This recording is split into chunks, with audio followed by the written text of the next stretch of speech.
எங்களுடைய வாழ்க்கையில பிரச்சனைகள் போராட்டங்களை நாங்கள் சந்தித்து தான் கடந்து செல்லுவோம். அப்படி சந்திக்கும் பொழுது ஏன் இத்தனை சிக்கல்கள், ஏன் இத்தனை பிரச்சனை என்ற கேள்வி எங்களுக்கு திரும்ப திரும்ப வருது. நான் தானே இயேசு கிறிஸ்துவை ஏற்றுக்கொண்டேன், இயேசு கிறிஸ்துடைய சமூகத்திலே நான் இருக்கின்றேனே, ஏன் எனக்கு இந்த பிரச்சனை வருது, எனக்கு ஏன் இந்த போராட்டம் வருது என்று நாங்கள் கேட்போம் இல்லையா? ஆண்டவருடைய சமூகத்தில் நான் ஊழியம் செய்கிறேனே, எனக்கு ஏன் இந்த போராட்டம், ஏன் என்று அந்த கேள்விகள் வந்து போய்கொண்டே இருக்கும். நாங்கள் அவருடைய கரத்திலே இருக்கிறோம், அவரினால் அவருடைய செய்கையா இருக்கிறோம் என்று சொல்லி அப்ப எங்களுடைய வாழ்க்கையில் வருகிற போராட்டங்கள் பிரச்சனைகளை பார்த்து ஐயோ இது இடியப்ப சிக்கல் என்று நாங்கள் யோசிப்போம். ஆனால் அந்த சிக்கலுக்கு பின்னால தேவன் ஒரு காரியத்தை வணைந்து கொண்டிருக்கின்றார், ஒரு காரியத்தை உருவாக்கி கொண்டிருக்கின்றார். எங்களுடைய கண்களுக்கு அது தெரியவில்லை, ஆனால் அது ஒரு அழகான காரியம், அது ஒரு நன்மையான திட்டம், அது ஒரு பூரணமான திட்டமாக இருக்கும். அப்ப ஆண்டவர் எங்களுடைய வாழ்க்கையில வருகிற போராட்டங்களை சிலவற்றை அனுமதிக்கின்றார், சில சிக்கல்கள் சில பிரச்சனைகளை அனுமதிக்கின்றார், சில காரியங்களினாலே எங்களை டிசிப்ளின் பண்றார். இந்த காரியங்கள் எல்லாம் வரும் பொழுது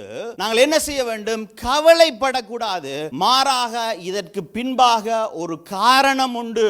நான் பார்க்கும் போது சிக்கல் மாதிரி இருக்கலாம், ஆனால் ஆண்டவர் ஒரு காரணத்தின் நிமித்தம், என் மேலே வைத்திருக்கிற நோக்கத்தின் நிமித்தம், என் மேலே இருக்கிற அழைப்பை நிறைவேற்றுவதன் நிமித்தம், அவருடைய மகிமை எனக்குள்ளே இருந்து விளங்க வேண்டும் என்ற நிமித்தம் ஒரு காரியத்தை செய்து கொண்டிருக்கிறார் என்பதை நாங்கள் நினைவு கூற வேண்டும்.